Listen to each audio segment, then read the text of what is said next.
It's Charter Local Edition. I'm Brad Pomerantz in Westchester today, joined by Sydney Kamlager. She is a trustee with the Los Angeles Community College District. Very exciting news out of LACCD.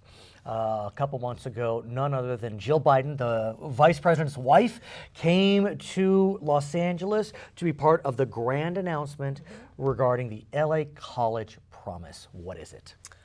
It's amazing. I think it's going to be a game changer for so many students that are attending and graduating out of LA Unified School District. Right. So she came and was with the mayor and a number of us at LA City College to make this announcement.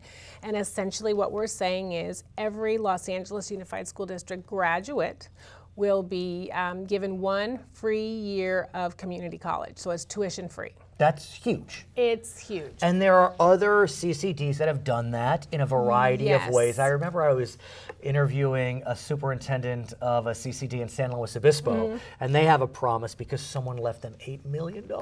And it's a smaller district, so give us the money. Give us the money. Give us the money. So in terms of money, at this stage, you've gotten some foundation money. Right. The CCD is going to kick in some money, but that's just for year one. Correct. So talk to us about year two. So what's interesting is that if you are income eligible, you can apply for a BOG waiver, Board of Governors. Right, and that I think about 69% of LAUSD students already get that. Correct. So that's good. Correct. So we're not so much worried about the tuition because we know that the majority of the students that will be coming to us can apply for the BOG waiver and get it. But we are concerned about books, transportation, food, all of the necessities that folks need to get into college and to stay. So let's talk about that, because with the BOG waiver or the college promise, you save about $1,300 in tuition, which is great, but you said it, textbooks. Textbooks are expensive. They can be $500, who knows? And so are you concerned, though, that even though you're taking away $1,300, they still may need to work to pay for textbooks? Well, you're absolutely right. We know that 73% of the students that go to the LACCD schools are going part-time. Because they have to work. Exactly. So this is an opportunity to try and encourage as many folks as possible to be full-time students, because we know that if you go to school full-time, you're more than likely to stay and you're more than likely to get out on time. Most of our part-time students, because they're working and have other challenges, are more likely to delay their graduation. This is a way for us to augment funds to say, hey, we're going to pay for the things that we know you need, that you're struggling to pay for now. What about working with the faculty and or the faculty senate so that they adopt textbooks that are either open source or online? I know you only have so much power, but is that a path that you can take? It absolutely is. So we have a number of online courses that are available, instructionals and curriculum, right? So that's great, and we're seeing numbers increase. But what about even if you go to school in person, the textbook being? We've also been talking about how to leverage the power of the 9 colleges, leveraging the power of the district to work with publishers to say, hey, you need to lower the cost of these books. I went to a community college a couple of years ago. I took one class. The class itself was $500. Of that $500, the one book was $300. Yeah, it's problematic. It is. It's a challenge. So we have been talking with faculty members about how to do that. Now, obviously, we want to make sure that they are using books that are relevant to the courses that they're teaching, right, and to the degrees that the students are going after. But we certainly are beginning to take more into account when it comes to the fact that the books are just prohibitively expensive. So do you feel as if we will see progress on that front? I think we will, if for no other reason than how students learn is changing. I want to ask you about students that may have been formerly incarcerated or students that are about to be sentenced. I remember when I was younger, I knew someone who had been charged with a lower level drug offense, and they were sentenced to school.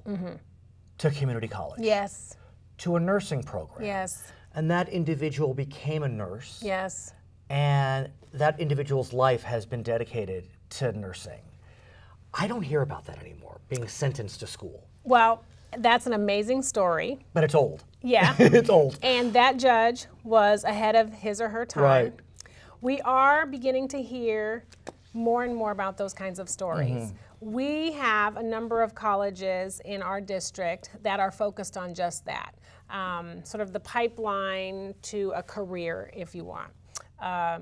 And it's because a number of the students that we're seeing come to our campuses are formerly incarcerated. So we have some instances where we have faculty that are going into either the prisons or into the county jails. Obviously, we have more county jails closer to LA or within our boundaries than we do prisons. Right, well stated. But we have more people in county jails because of AB 109. Correct. Which is sending lower level offenders to the county jails. Correct. And we also have a number of folks that are in juvenile halls. Right. And so we have begun to work with those institutions. We've also been able to work with our delinquency courts and our juvenile courts, talking to the judges to say, hey, judges, why don't you consider diversionary sentencing? Let me ask you though, I think about the community college system, and you included, all of y'all have done an outstanding job helping veterans when they return, make it through community college. I'm wondering if there should be a service center for the formerly incarcerated, because look, it's obviously a different population, but in the end, if they're formerly incarcerated, that means they're out. They've served their time, and we want them not to return. We absolutely want them to return. And there are a number of special populations that are going to our community colleges. We have former foster students. We have veterans. We have formerly incarcerated. We have students with special needs and disabilities. And they all require intensive services, additional support services. Are there services beyond vets? So there are.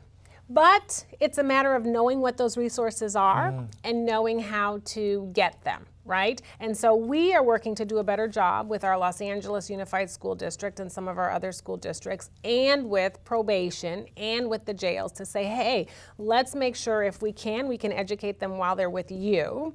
But let's also work with you so that you know what resources are available for when they come to us. And let me ask you about educating while they're with you, meaning the system. I know that a bill passed, I think it's AB 288, which allows community colleges to teach classes on high school campuses. Correct. What if the high school's a juvenile hall? I mean, it could be. It could be. What if the high school, I don't know if it'd be a prison or a jail, maybe a jail.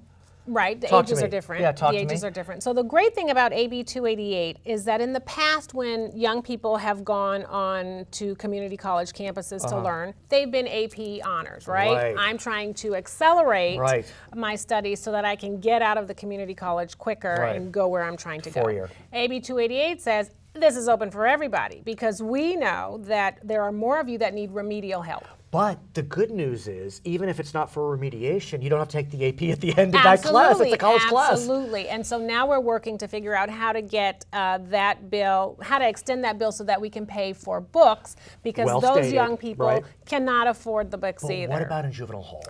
Yes. So it depends on the age. Okay. We know that the Unified School District in some instances is working with those kids. And then where applicable, we are too, because it depends on the age. But there's a lot of work to do. I have to tell you, I toured a juvenile hall, and we had 16-year-olds who were reading at a second grade level. Yeah.